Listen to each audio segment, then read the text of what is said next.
आज हम लोग श्रीमद् भगवत गीता के द्वितीय अध्याय के तीसरे श्लोक से प्रारंभ करने जा रहे हैं। पिछली वीडियोस में हमने पहले 2 श्लोक खत्म कर लिए थे, जिसके पश्चात है ओम श्री परमात्मने नमः। अथ द्वितीयो अध्यायः। श्री भगवानुवाच क्लैब्यमास्मागमः पार्थ नैतत्त्वययुपपद्यते क्षुद्रं हृदय दौर्बल्यं त्यक्त्वतिष्ठ परन्तप। हे प्रथापुत्र, इस हीन नपुंसकता को प्राप्त मत होवो, यह तुम्हें शोभा नहीं देती। हे शत्रुओं के दमन करता, हृदय के क्षुद्र दुर्बलता को त्याग कर युद्ध के लिए खड़े हो। अर्जुन को प्रथापुत्र के रूप में संबोधित किया गया है यहाँ पर, क्योंकि अर्जुन को प्रथा पुत्र कहा गया है, यानी कि प्रथा का पुत्र। और प्रथा कृष्ण के पिता वासुदेव की बहन थी, अतः कृष्ण के साथ अर्जुन का रक्त संबंध भी था और वो उनके मित्र भी थे। अगर क्षत्रिय पुत्र लड़ने से मना कर रहा है तो वो सिर्फ नाम का क्षत्रिय है, और यदि ब्राह्मण पुत्र अपवित्र कार्य करता है तो वह नाम का ब्राह्मण है। ऐसे क्षत्रिय और ब्राह्मण अपने पिता के अयोग्य पुत्र होते हैं, और कृष्ण बिल्कुल नहीं चाहते थे कि अर्जुन अयोग्य क्षत्रिय कहलाए। अर्जुन कृष्ण का घनिष्ठतम मित्र था और कृष्ण प्रत्यक्ष रूप से उसके रथ का संचालन भी कर रहे थे, सारथी भी थे उसके रथ के।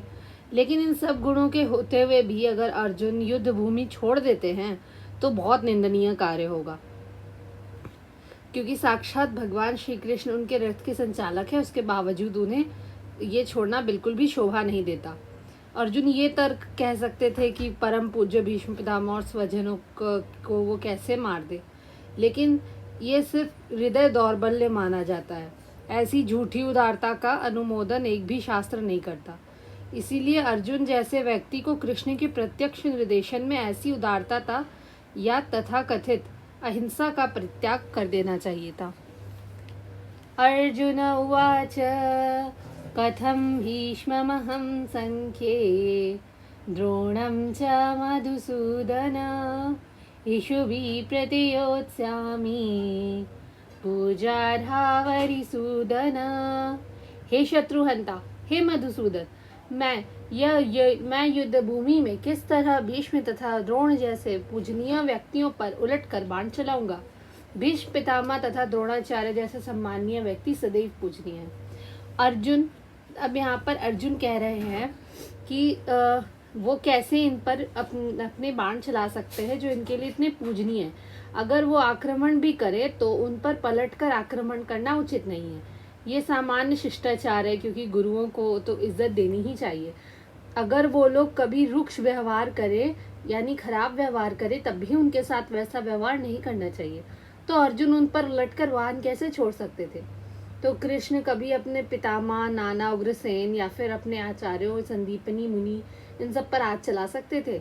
अर्जुन कृष्ण के समक्ष यही तर्क उपस्थित करते हैं, जिसके पश्चात गुरु न हत्वा हि महानुभावान् श्रेयो भोक्तुं भैक्षमपीह लोके हत्वार्थ कामांस्तु गुरूनिहैव भुंजीय भोगान् रुधिर प्रदिग्धान्। ऐसे महापुरुषों को जो मेरे गुरु हैं, उन्हें मार कर जीने की अपेक्षा इस संसार में भीख मांगकर खाना अच्छा है। भले ही वे संसारिक लाभ के इच्छुक हैं, किंतु है तो गुरुजन ही। यदि उनका वध होता है तो हमारे द्वारा भोग्य प्रत्येक वस्तु उनके रक्त से सनी होगी। शास्त्रों के अनुसार ऐसा गुरु जो निंद्य कर्म करता है या विवेक शून्य है, वो त्याज्य है, उसे त्याग देना चाहिए। दुर्योधन आर्थिक सहायता लेने के कारण भीष्म तथा द्रोण उसका पक्ष लेने के लिए बाध्य थे। दुर्योधन से आर्थिक सहायता लेने के कारण भीष्म और द्रोण ने दुर्योधन से आर्थिक सहायता ली थी, इसलिए उन्हें उनका पक्ष लेना ही पड़ता।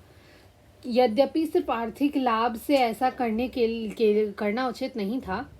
ऐसी दशा में वे आचार्य का सम्मान खो बैठे थे। लेकिन अर्जुन सोचते हैं कि चाहे कैसे भी है तो गुरुजन ही, उनका वध करके भौतिक लाभ लेना गलत होगा। धन्यवाद। आज के लिए बस इतना ही। हम लोग आगे के श्लोक अगले वीडियो में करेंगे। तब तक के लिए जय श्री राधे कृष्ण।